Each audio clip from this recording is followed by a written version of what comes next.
Hey everyone, welcome back to my YouTube channel. I'm Yeshi, and in today's video we will be covering a topic related to embroidery, and I will be showing you some basic tools and equipment needed and a couple of basic stitches.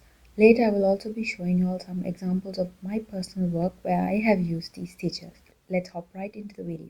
So the first tool we'll be looking at is a needle. This is called a tapestry needle. This is very blunt and has a pretty wide and big eyelet. For beginners, this particular needle will be very easy to work with, especially on cross-stitch fabric, using which I will be demonstrating. So now for the fabrics, we have basic fabrics for embroidery learning purposes would be some cotton-based fabric, preferably poplin. So this is a cotton fabric which I had used for my school assignment and had some leftovers, so I thought maybe I could use this for teaching. So this is white. I would advise you all to have a light colored fabric for practices, so it'll be easier to see everything that's happening. And this one is called cross stitch fabric. This is advisable for very beginners since it has holes in it. It'll be easier for me to explain and for you all to understand. And now let's look at embroidery thread. There are various brands of embroidery threads available in the market. If you take a look at each single thread, you can see there are 6 small strands of thread which are twined together to completely make one thread. Each thread could be used individually, that means 6 small strands, or it could be doubled and used as 12 small strands, depending on the project and the final look needed. Let's look at some embroidery hoops or frames. I have wooden hoops of 2 different sizes. The smaller one is about 6 inches and the bigger frame is about 10 inches. You can also find frames which are a bit bigger in size or a bit smaller in size. There are also plastic frames available in the market. Even though there are plastic frames, I really prefer the wooden frames. Some people also prefer to wrap their frames using ribbon or cloth. This is to keep the cloth tight and firm on the frame. Finally, we will be needing embroidery scissors. These are smaller than the regular scissors. Some people also prefer to use thread trimmer or thread rippers. I prefer scissors because I feel like I have more control over what I'm doing when I'm using scissors compared to a ripper. That's it for the basic tools and equipment we'll be using for this particular tutorial. So now let's head on to the tutorial and learn the basic stitches. Now let's learn some basic embroidery stitches. First, I will explain how to secure the cloth on the frame. There will be 2 separate pieces of the frame. We will first place one piece on the table or on a flat surface. This will be the piece that doesn't have this adjuster. Next, we will place the cloth on top of the piece that's on the floor or on the surface, and we will be placing the other piece on top of the cloth. Make sure to loose the adjuster before placing it, so it will be easier when placing it on top of the cloth.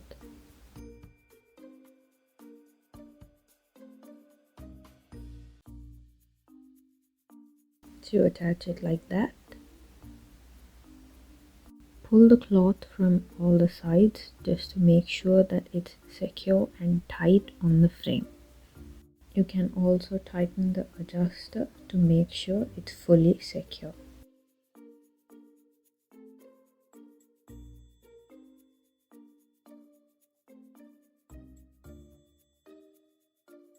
And now let's prepare our needle and thread. I have used a black thread with all 6 strands in it.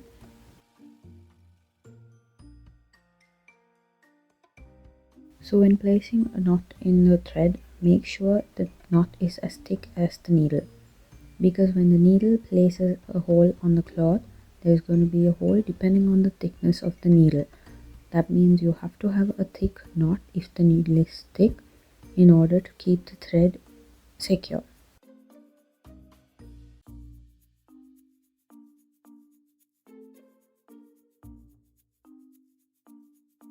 Our first stitch would be a normal running stitch.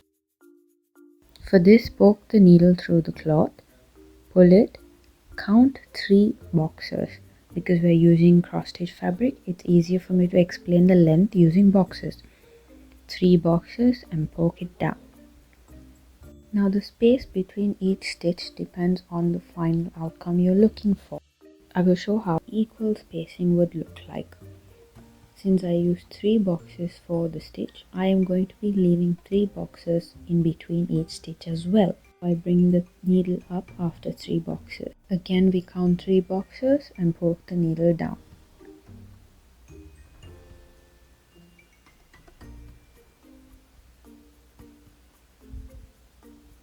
Now I will show varying length in each stitch. Now I'll be leaving 1 box for the spacing between the stitch, and we will count 3 boxes again for each stitch. And again go 1 box up, 3 box down. Now I have left 2 boxes in between and going for 1 box for each stitch. So as I mentioned earlier, it just depends on what outcome you are looking for. There is no set instruction saying that each stitch has to be in a particular way. It completely depends on what you want for your project.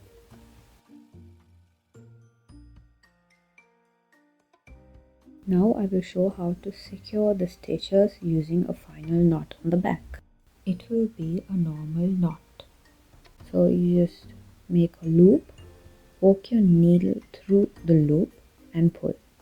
Just make sure you hold this piece really tight so that it doesn't make a knot further away from the cloth. Hold it tight and pull. Again, just like how we started off with a knot, make sure you put at least 2 to 3 knots so it will be thick enough.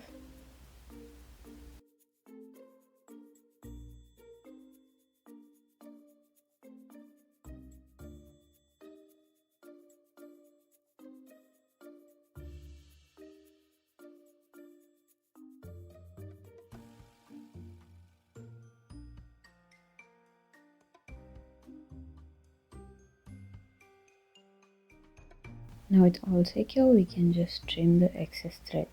Try to trim it as close as possible to the cloth because when there is excess thread, it won't look that neat. Now I'm rethreading the needle for our next stitch, which is back stitch.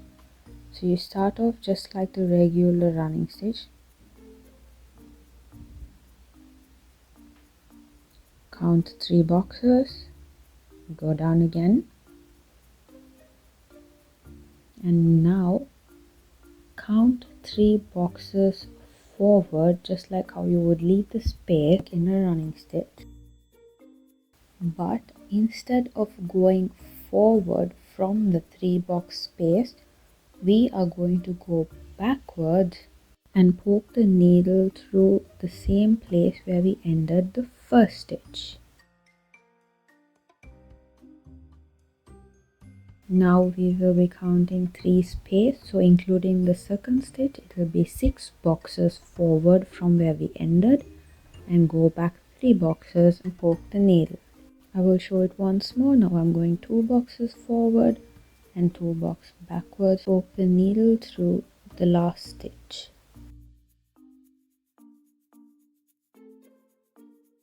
Now we secure this stitch as well, just like how we secured the previous stitch. Same knot technique.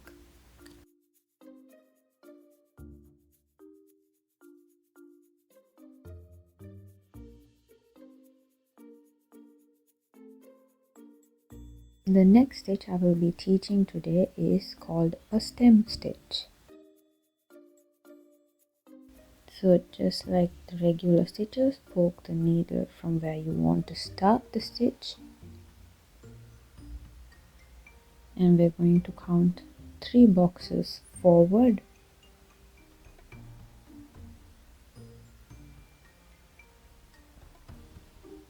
And now when we're going to start the second stitch, we're going to start it in between the first stitch.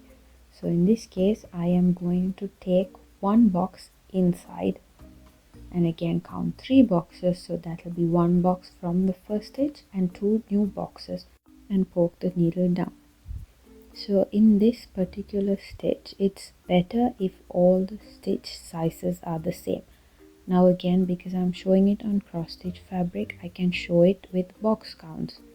But if you all are going to be doing it on normal fabric, just estimate and take your measurements. We'll try this once more. Now I'm going to be counting a few extra boxes. 1, 2, 3, 4. 4 boxes forward, poke the needle, and I am going to be going in 2 boxes. Pull the needle up.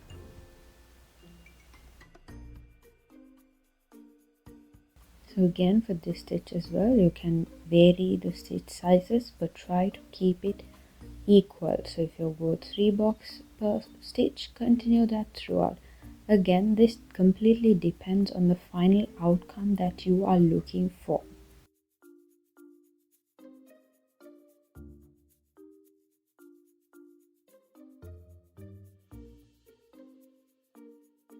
Now let's secure the stitches just like how we did with the first 2 stitches, the regular knot,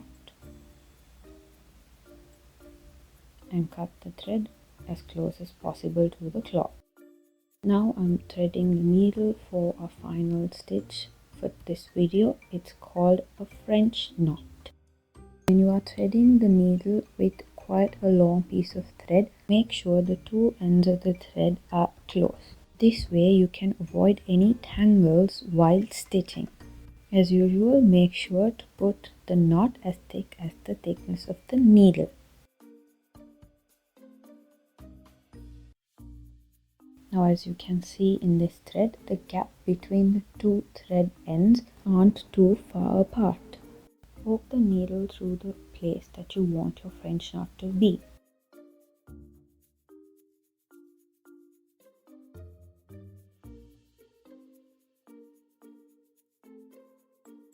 Pull the needle and thread up.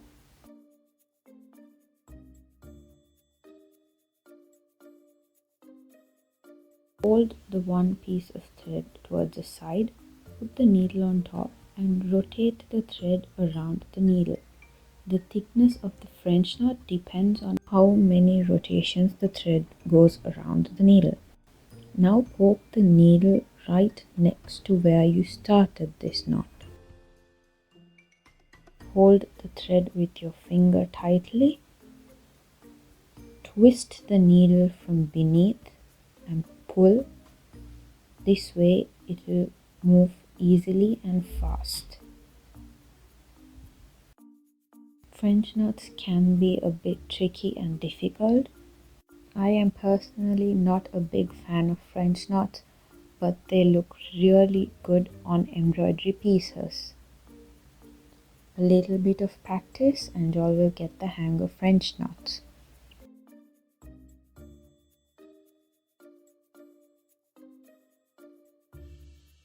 In the previous knot, we did 4 rotations around the needle. Now I will show a 6 rotation French knot. The thickness of the knot depends on the number of rotations and also on the number of strands that is on the thread. If we use a thread that has more than 6 strands or 2 pieces of threads, the thickness of the French knot will increase.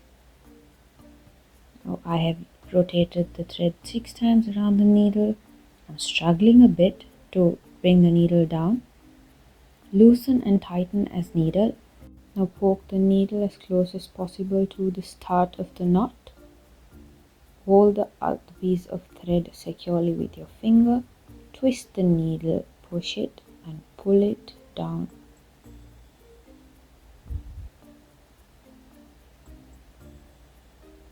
As you can see, there's a slight difference in the thickness between the 4 rotations and 6 rotations. Now we secure the French knot from the back as usual.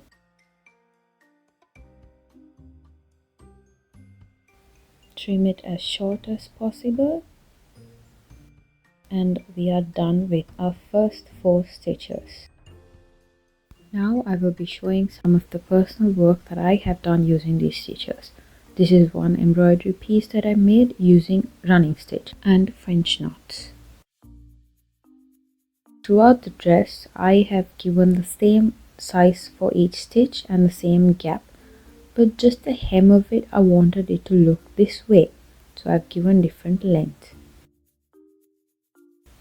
The next piece is this, again with running stitch. I have used the running stitch for the stem of these flowers. They have the same stitch size and the same spacing between each stitch. Now in the next piece, I have used running stitch and some ribbon French knots. The running stitch has been used for the vase of the flowers, and I have used some ribbon French knots as flowers itself.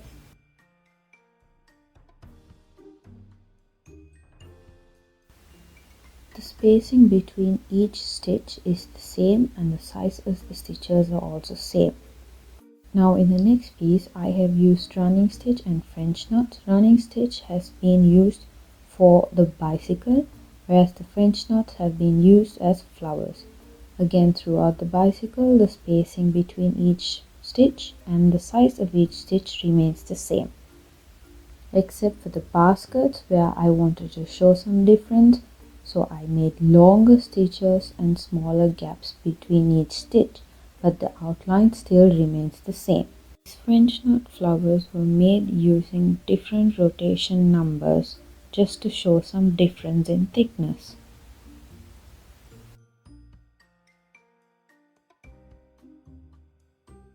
Now in the next piece I have used stem stitch. All of these stems were made using stem stitch. For the next piece again I have used stem stitch, but this stitch is a bit different from the previous ones because this is a lot more slanted and thicker, and this is because I have used 2 threads, meaning 12 strands of threads, and I have also slanted each stitch further when compared with the previous stitches we've made. In this one I have made very horizontal straight stitches.